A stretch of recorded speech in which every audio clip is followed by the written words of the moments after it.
Bismillahirrahmanirrahim. Assalamualaikum warahmatullahi wabarakatuh.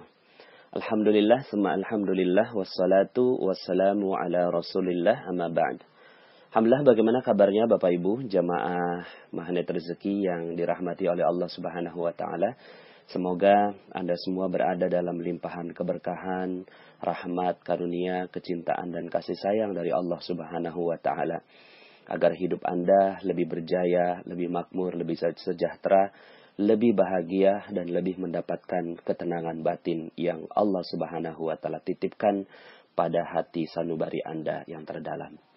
Bapak Ibu, alhamdulillah pada kesempatan pagi hari ini, dan saya sengaja menyampaikan materi ini tepat bertepatan dengan puncaknya hari. Segala hari yang dititipkan oleh Allah Subhanahu wa Ta'ala, puncaknya adalah hari ini, ya, yaitu Yaumul Arafah, hari Arafah. Maka materi saya hari ini adalah berjudul puncak keajaiban, ya, puncak keajaiban. Bapak Ibu, Islam ini agama yang ajaib, luar biasa, ya. Islam ini agama yang ajaib. Maka manusia diajak untuk masuk ke dalam din al-Islam. Manusia diajak untuk masuk kembali kepada ajaran Allah Subhanahu wa Ta'ala. Kenapa? Karena hidup ini begitu indah, hidup ini begitu ajaib, hidup ini penuh dengan miracle demi miracle demi miracle, ya. Keajaiban demi keajaiban demi keajaiban, Bapak Ibu, ya. Cuma manusia juga syaitan, jin ingin mengeluarkan kita dari keajaiban ini. Padahal, Masya Allah. Maka, jika hidup Anda tidak ajaib, jika rezeki Anda seret, jika rezeki Anda itu ditahan oleh Allah Subhanahu wa Ta'ala, yuk sama-sama kita kembali ke dalam agama yang ajaib ini, yaitu al-Islam, ya'lu wa la yu'la alaih, yang tinggi dan tidak ada yang lebih tinggi darinya. Maka Bapak Ibu, di dalam Al-Quran disebutkan tentang banyak sekali keajaiban demi keajaiban tersebut, ya. Dimulai dari kisahnya Nabi Adam, Nabi Idris, Nuh, Hud, Saleh, Ibrahim, ya terus gitu ya, Yusuf, Zakaria, Yahya, Isa, dan Nabi Muhammad SAW, juga Nabi Lut dan seterusnya, ya, Nabi Sulaiman, Nabi Daud.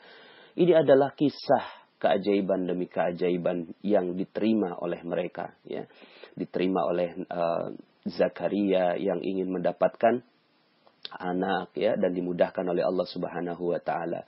Kisahnya Maryam yang mendapatkan makanan secara ajaib dari Allah Subhanahu wa Ta'ala. Nabi Musa yang bertemu dengan Khidir dengan peristiwa yang ajaib, ya. Kemudian Nabi Sulaiman yang memiliki kekayaan dengan penuh keajaiban. Nabi Daud alaihi salam yang mengalahkan musuhnya dengan kekuatan Allah Subhanahu wa Ta'ala. Ya, kam min fi'atin qalilatin ghalabat fi'atan katsiratan biiznillah. Betapa banyak, ya, golongan yang kecil mengalahkan yang besar dengan izin Allah. Maksudnya dengan izin Allah ini dengan keajaiban yang manusia menyebutnya adalah keajaiban. Berulang-ulang juga Allah sebutkan tentang kun fayakunnya Allah Subhanahu wa Ta'ala. Kalau Allah katakan jadi, innama amruhu idza arada syai'an ayyakula lahu kun fayakun. Sesungguhnya kalau Allah ingin mengatakan jadi, maka jadi, ya. Maka ini adalah agama keajaiban. Agama yang penuh dengan keajaiban. Dan Allah ingin agar hidup Anda pun demikian. Allah ingin agar hidup Anda pun, kita semua, ya, adalah ajaib, ya. Ajaib. Bagaimana tidak ajaib, ya. Rabbnya maha ajaib, ya. Agamanya adalah aturan-aturan yang ajaib. Kitabnya adalah kitab ajaib, ya. Masya Allah, ya. Maka tentunya yang harus kita lakukan adalah terus merayakan diri kita. Alhamdulillah, bersyukur kepada Allah bahwa kita masuk ke dalam din yang ajaib ini, ya, agama yang ajaib ini. Maka karena agamanya ajaib, ya, hari rayanya Allah buat ajaib, Bapak Ibu, ya. Hari rayanya adalah hari raya keajaiban, ya. Maka materi saya saat ini adalah puncak keajaiban. Allah ingin agar kita merayakan keajaiban ini. Allah ingin agar kita bersyukur atas keajaiban ini, ya. Allah ingin agar kita ya mensyukuri, menikmati, merayakan gitu keajaiban yang Allah Subhanahu wa taala berikan ya. Kapan itu? Ya sekarang. Ya. Sekarang ini ya. Makanya saat hari ini Arafah ya, kemudian besok Yaumun Nahar atau hari penyembelihan Idul Adha, kembali kepada pengorbanan ya. Lalu kemudian berkumpulnya manusia di padang mahsyar ya untuk berwukuf ya. Al-Hajju Arafah. Haji itu adalah pada saat wukuf di padang Arafah, lalu kemudian bertawaf dan seterusnya. Ini adalah alur keajaiban Bapak Ibu ya. Jadi alurnya itu dimulai dari kita mensucikan diri pada saat Ramadan. Saat Ramadan kita mensucikan diri, udah selesai mensucikan diri selama 1 bulan, Allah Subhanahu wa taala minta kita merayakan. Apa merayakannya? Merayakan kita menang dari hawa nafsu kita. Ya, sehingga akhirnya Allah Subhanahu wa taala berkenan memberikan keajaiban demi keajaiban demi keajaiban ya. Lalu kemudian setelah itu yang kita lakukan adalah, kalau Anda mendengarkan materi saya, rahasia keajaiban, kita kembali kepada manusia. Kita tidak lagi mementingkan diri kita sendiri. Yang kita pentingkan siapa? Orang lain. Orang lain jauh lebih mulia daripada kita. Orang lain jauh lebih butuh daripada kita. Orang lain jauh lebih kita harapkan kebaikannya daripada kita. Kenapa? Karena kita sudah mengerti bahwa kita ini satu. Ketika kita memikirkan orang lain, maka kita sebenarnya juga memikirkan diri sendiri. Bahkan sebenarnya kita nggak perlu memikirkan diri sendiri. Karena diri kita, ketika kita memikirkan orang lain, maka malaikat mendoakan kita, Allah memikirkan ya urusan kita. Lalu kemudian, ya, baru kemudian Allah Subhanahu wa taala sampaikan kita pada Idul Adha ini, ya. Saat Idul Adha inilah ya, saat Allah Subhanahu wa taala ingin dipentingkan. Kalau kita mampu untuk mementingkan orang lain, kalau kita mampu mementingkan orang lain lebih penting daripada diri sendiri, bagaimana Allah? Maka Allah jauh lebih penting untuk diutamakan daripada yang lainnya. Allah jauh lebih pantas untuk kita utamakan. Manusia aja kita sanggup untuk utamakan. Apalagi Allah Subhanahu wa ta'ala yang memberikan rezeki, yang memberikan kehidupan pada kita, yang memberikan nafas pada kita saat ini, yang kita nggak pernah bayar, yang memberikan jantung yang berdegup tanpa kemudian kita pompa, ya, kemudian yang memberikan darah yang mengalir kepada seluruh sel-sel dalam tubuh kita. Semuanya free, semuanya gratis. Siapa yang berikan itu? Allah Rabbul Alamin. Maka inilah puncaknya, puncak keajaiban. Kapan itu puncak keajaiban? Ketika manusia mementingkan Allah daripada yang lainnya. Masya Allah. Ketika Allah lebih dipentingkan daripada yang lain, maka ini adalah puncak keajaiban. Ketika Allah lebih diutamakan daripada seluruh yang ada di muka bumi, maka inilah puncak keajaiban. Bagaimana tidak ajaib? Manusia diciptakan dengan penuh kelemahan, dengan zaluman jahula, penuh kezaliman, penuh kebodohan. Lalu kemudian dia, ya, dengan kebodohan dan kejahilannya itu, kezalimannya itu, mengakui dirinya salah. Lalu kemudian meminta ampun kepada Allah. Lalu kemudian dia sudah tidak lagi peduli terhadap dirinya. Siapa yang dia pedulikan? Allah. Allah yang lebih dipentingkan dari segalanya. Bagaimana tidak ajaib? Ada manusia yang akhirnya dia tidak mementingkan dirinya, tapi dia mementingkan penciptanya. Inilah keajaiban, inilah puncak keajaiban. Maka Allah berikan simbol terhadap puncak ini. Allah berikan simbol yang banyak sekali dalam ya peristiwa keajaiban ini, ya. Makanya Allah kumpulkan ya manusia, ayo semua kumpul semua ya, wa'adzin fin nasi bil haji ya'tuka rijalan ya. Jadi ketika Allah Subhanahu wa taala memanggil ya, panggil manusia itu gitu ya, untuk ke Baitullah, untuk bertemu dengan Allah Subhanahu wa taala ya. Maka ya, dalam surat Al-Hajj ayat 27, ya, wa'adzin fin nasi bil haji ya'tuka rijalan, ya, dan berserulah kepada manusia untuk mengerjakan haji. Nah, kemudian ya'tuka rijalan, kalian akan melihat Ya, orang-orang wa ala kulli dhamiri ya'tina min kulli fajjin amik, datang kepadamu dengan berjalan kaki, mengendarai unta yang kurus yang datang dari segenap penjuru yang jauh. Artinya Allah Subhanahu wa taala ingin bahagia melihat manusia datang kepada Allah dengan berpayah-payah. Ya, dengan berpayah-payah, dengan lusuh, dengan unta yang kurus kering, saking jauhnya perjalanan. Kemudian mereka semua datang kepada Allah Subhanahu wa taala, mementingkan Allah, ya, mementingkan Allah di antara segalanya, dan Allah menetapkan satu tempat, ya. Wa idz bawwa'na li Ibrahim makanal bait alla tusyrik bi syai'a, ya. Dan ingatlah ketika kami memberikan tempat kepada Ibrahim di tempat Baitullah, ya. Maka ini semua manusia berkumpulnya ke Baitullah. Untuk apa di Baitullah? Alla tusyrik bi syai'a wa tahhir baitiya lit-ta'ifina wal qa'imina war ruk'is sujud. Janganlah kamu memperserikatkan sesuatu pun dengan aku, dan sucikanlah rumahku ini bagi orang yang tawaf, yang beribadah, yang ruku dan yang sujud. Ini adalah simbol. Simbol apa? Simbol kemuliaan Allah Subhanahu wa taala. Semua datang dengan baju yang sama, meninggalkan semua baju-baju kemewahan dunia yang lainnya, semua diganti dengan kain yang hanya terdiri dari dua, ya, seperti kain kafan, ya, yang di bawahnya jadi sarung, di atasnya jadi selendang, ya, jadi selendang gitu, ya. Lalu kemudian tidak boleh menggunakan penutup kepala untuk menyamaratakan manusia. Seluruh manusia sama di sisi Allah Subhanahu wa taala. Dan ini adalah lambang, perlambang itu semua, bahwa yang dimuliakan pada saat itu bukan manusia tapi Allah Subhanahu wa taala.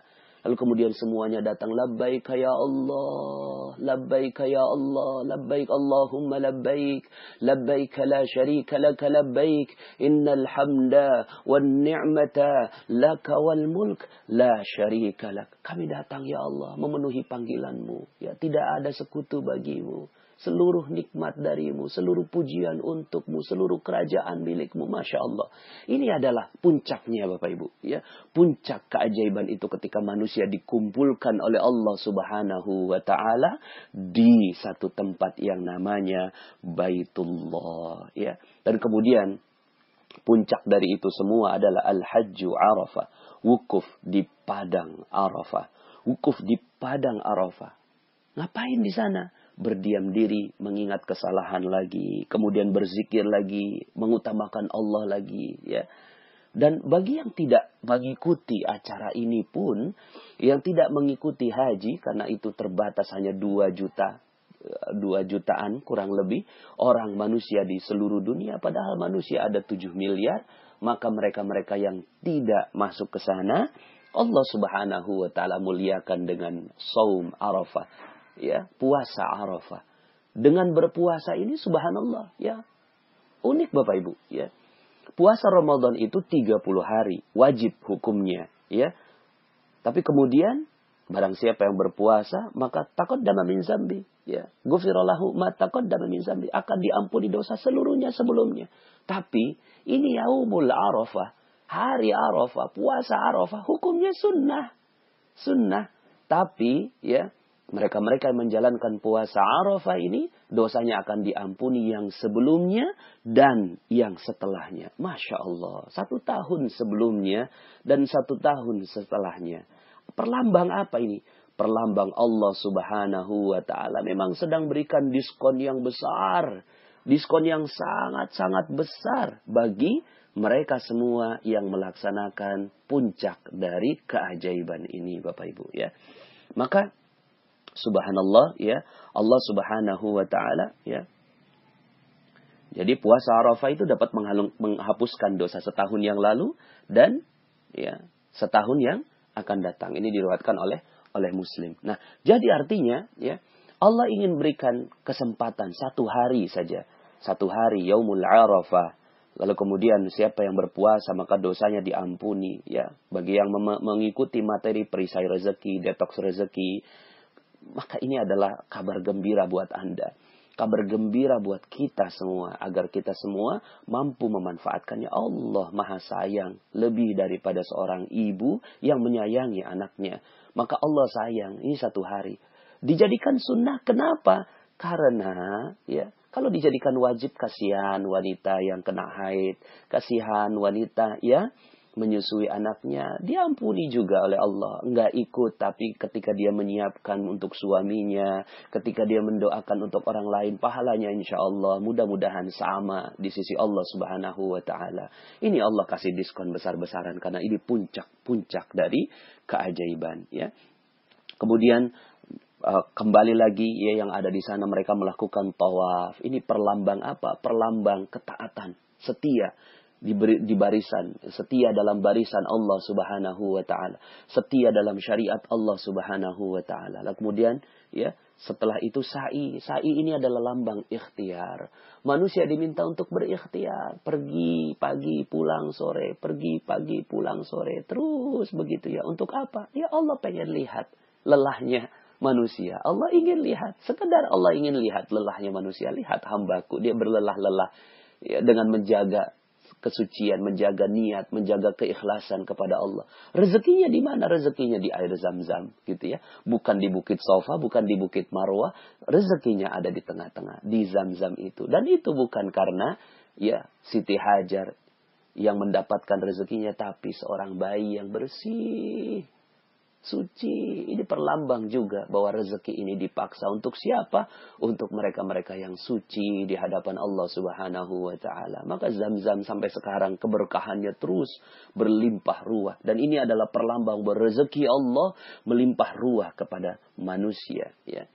Maka ini adalah semua lambang-lambang puncak keajaiban yang ada di dalam rezeki. Ya. Lalu kemudian Allah juga, ya, mewajibkan tahallul, merukunkan tahallul di dalam haji itu, ya. Agar apa tahallul ini? Agar, ayo, ini bentuk kasih sayang Allah. Ya, bentuk kasih sayang Allah. Agar manusia menikmati nikmat dari Allah Subhanahu wa Ta'ala, dihalalkan seluruhnya yang ada di muka bumi ini, ya. Nah, Bapak Ibu yang dirahmati Allah Subhanahu wa Ta'ala, sejarahnya pun penuh keajaiban, ya. Bagaimana tidak ajaib Nabi Ibrahim diilhamkan kepada Allah Subhanahu wa Ta'ala untuk mengantarkan Siti Hajar dan anaknya Ismail alaihi salam yang masih merah ke padang tandus tak berpenghuni. Tidak ada siapapun, tidak ada air, tidak ada makanan, tidak ada orang. Tapi kemudian Nabi Ibrahim alaihi salam meletakkan di sana, meletakkan Siti Hajar dan Ismail di sana. Lalu kemudian dengan berbalik, Nabi Ibrahim berjalan meninggalkan Siti Hajar. Siti Hajar bertanya kepada Nabi Ibrahim, "Wahai suamiku, engkau akan meninggalkan aku di sini?" Sambil menggendong bayinya. Nabi Ibrahim tidak bergeming, terus berjalan, diikuti oleh Siti Hajar. "Wahai suamiku, engkau akan meninggalkan aku di sini?" Ya. Lalu kemudian tetap Nabi Ibrahim berjalan. Kemudian Siti Hajar terus mengikuti suaminya. Tapi kemudian dia sadar, ada pertanyaan yang harus diralat, dirubah di dalam pikirannya. Ini merubah, Bapak Ibu, law of projection. Merubah seluruh pikirannya. Pikirannya langsung dirubah oleh Siti Hajar. Apa yang dirubah? Pertanyaannya diganti. "Wahai suamiku, apakah ini perintah Allah?" Lalu kemudian Nabi Ibrahim alaihissalam berhenti dan menjawab dengan na'am. Iya, ini perintah Allah. Lalu kemudian Siti Hajar dengan penuh ketegaran menggendong Ismail alaihissalam, mengatakan, "Kalau memang ini perintah Allah, maka Allah pasti akan menguatkan diriku untuk menjalani prosesnya." Paradox of Candy. Paradox of Candy. Siap menerima kenikmatan, siap juga menerima bungkusnya. Lalu kemudian Nabi Ibrahim pergi, meninggalkan Siti Hajar sendirian. Tapi kemudian Siti Hajar alaihissalam, Siti Hajar, Siti Hajar, manusia yang mulia, ya, manusia yang mulia, wanita yang mulia ini, dengan tegar dia menjalani kehidupan. Dia siap terima bungkusnya. Siap terima bungkusnya karena yakin bahwa ini adalah Allah yang menetapkan seluruhnya. Lalu kemudian, bismillah, jiwanya tenang. Ikhtiar tetap dilakukan. Ikhtiar tetap dilakukan. Jalan dari Bukit Sofa ke Marwah, Bukit Sofa ke Marwah, Bukit Sofa ke Marwah. Lalu kemudian Allah berikan rezeki. Sampai kemudian akhirnya datang orang-orang berdatangan kepada Siti Hajar ini untuk membeli air darinya. Masya Allah, sampai kemudian akhirnya menjadi dusun yang berkembang. 13 tahun kemudian Nabi Ibrahim diilhamkan lagi oleh Allah Subhanahu wa Ta'ala untuk datang ke tempat itu, menjenguk anaknya dan istrinya. Lalu kemudian kalau kita jadi Nabi Ibrahim alaihissalam, apa ia mungkin? Apa ia mungkin? Ya, apa ia mungkin? Anak dan istri saya masih ada di sana. Tapi kemudian Nabi Ibrahim yakin dengan Allah Subhanahu wa Ta'ala. Mungkin ini kalaulah ingin dikatakan proses detox rezeki. Detox rezeki. 13 tahun Nabi Ibrahim, 13 tahun detox rezekinya. Kita berapa lama? Baru berapa lama kita? Baru setahun, 2 tahun hidup susah. Nabi Ibrahim alaihissalam 13 tahun hidup susah. 13 tahun meninggalkan anak dan istrinya. 13 tahun. Lalu kemudian ketika datang, Nabi Ibrahim sudah yakin bahwa Allah Subhanahu wa Ta'ala berikan rezeki yang berlimpah dan benar saja. Ya. Tapi kemudian, ya, ketika baru saja bertemu dengan anaknya Ismail alaihissalam, nggak pernah kasih nafkah, nggak pernah dijengukin, pas datang mau disembelih. Ya. Wahai anakku, ya, aku bermimpi bertemu. Aku bermimpi diberikan ilham kepada Allah untuk menyembelihmu. Masya Allah. Ya. Pada saat itu, di tanggal 8 Zulhijjah, Nabi Ibrahim tidur, kemudian bermimpi. Dalam mimpi tersebut, seseorang berkata kepada beliau, wahai Ibrahim, tepati janjimu, tepati janjimu. Kemudian pagi hari, Nabi Ibrahim alaihissalam bangun. Lalu kemudian apa mimpi itu dari Allah ataukah dari syaitan? Ya, kemudian, ya, ini tanggal 8 Zulhijjah disebutkan sebagai Yaumut Tarwiyah. Dalam bahasa Arab diartikan berfikir tentang masa lalu, mengingat masa lalu. Ya. Kemudian malam harinya beliau tidur bermimpi lagi dengan mimpi yang sama. Lalu kemudian akhirnya beliau mengetahui bahwa mimpi tersebut berasal dari Allah Subhanahu wa Ta'ala. Lalu kemudian, ya, pada tanggal 9 Zulhijjah ini disebut sebagai Yaumul Arafah.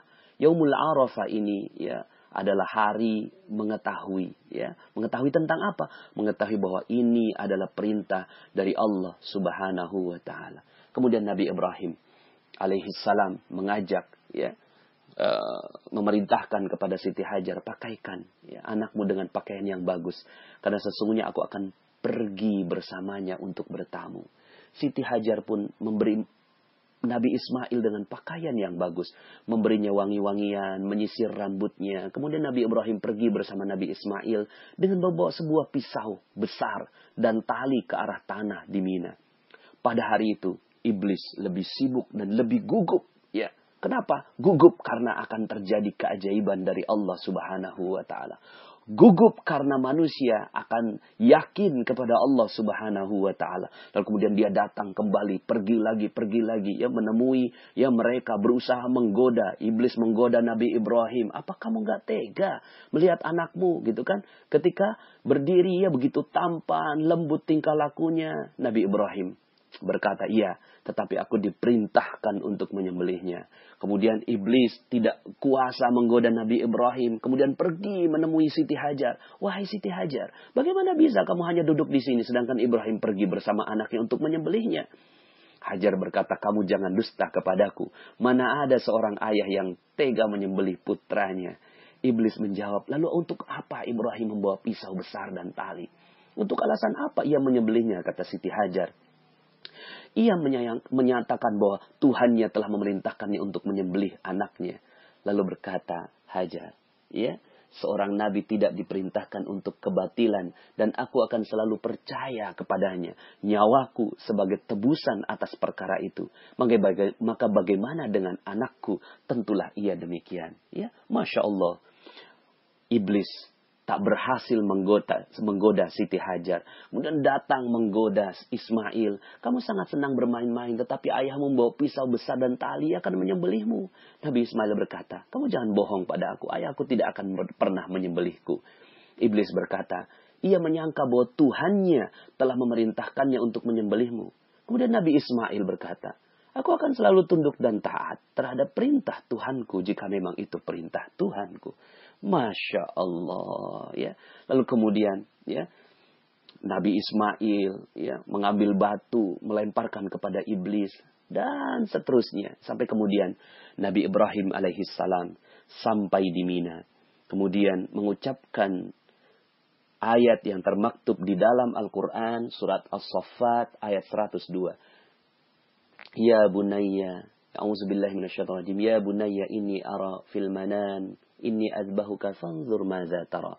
Wahai anakku, sesungguhnya aku melihat dalam mimpiku bahwa aku menyembelihmu. Maka pikirkan apa pendapatmu. Masya Allah. Ini Nabi Ibrahim nanya pendapat kepada anak tentang ilham dari Allah subhanahu wa ta'ala. Tapi Nabi Ismail alaihissalam menjawab, ya abatif alma tu'mar satajiduni insyaallahu minas sabirin. Wahai ayahku, lakukan apa yang diperintahkan kepadamu, niscaya engkau akan menemuiku termasuk orang-orang yang sabar. Masya Allah, ya. Masya Allah, ya. Maka Allah, inilah keajaiban. Ketika akhirnya Nabi Ismail alaihissalam menyerahkan lehernya, disembelih oleh Nabi Ibrahim alaihissalam, lalu kemudian Allah ganti dengan seekor domba yang besar. Dan inilah Yaumun Nahar, hari penyembelihan.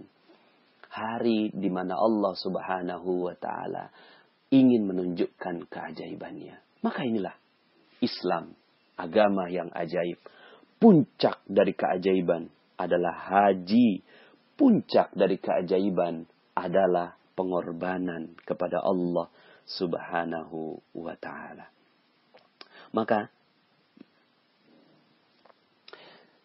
Bapak Ibu yang dirahmati Allah subhanahu wa ta'ala, yuk sama-sama rayakan puncak keajaiban ini dengan sami'na wa ata'na, dengan dengar dan taat kepada Allah subhanahu wa ta'ala. Kami dengar ya Allah, kami taat kepada seluruh perintah-perintahmu. Niscaya insya Allah keajaiban akan datang pada kita semua. Maka perayaan ini terus Allah subhanahu wa ta'ala ulang untuk menjadi pengingat bagi kita semua. Inilah puncak dari segala keajaiban.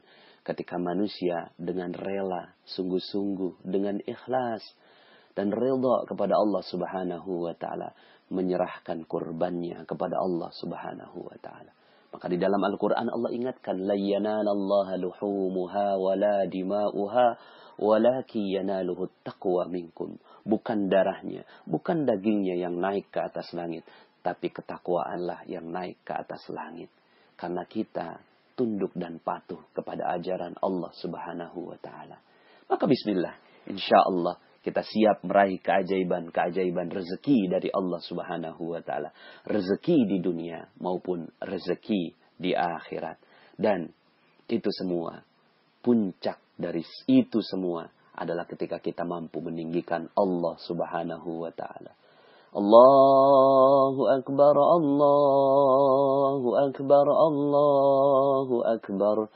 La ilaha illallah, wallahu akbar. Allahu akbar walillahil hamd. Allahu akbar, Allahu akbar, Allahu akbar. La ilaha illallah, wallahu akbar. Allahu akbar walillahil hamd. Allahu akbar, Allahu akbar, Allahu akbar. La ilaha illallah, wallahu akbar. Allahu akbar walillahil hamd. Allah, dialah yang maha besar. Allah, dialah yang maha besar. Allah, dialah yang maha besar. Allah, dialah yang maha besar. Allah, dialah yang maha besar. Tiada Tuhan selain dia. Tiada yang pantas mempersekutukan apapun dengan dia. Allah, Allah maha besar. Inilah puncak keajaiban. Rayakan puncak keajaiban Anda. Insya Allah, Allah subhanahu wa ta'ala akan berikan rezeki berlimpah kepada Anda di dunia dan di akhirat. Semoga Allah subhanahu wa ta'ala muliakan Anda semua, kita semua di jalan Allah subhanahu wa ta'ala. Assalamualaikum warahmatullahi wabarakatuh. Wabarakatuh. Wabarakatuh. Wabarakatuh. Wabarakatuh. Wabarakatuh. Wabarakatuh. Wabarakatuh. Wabarakatuh. Wabarakatuh. Wabarakatuh. Wabarakatuh. Wabarakatuh.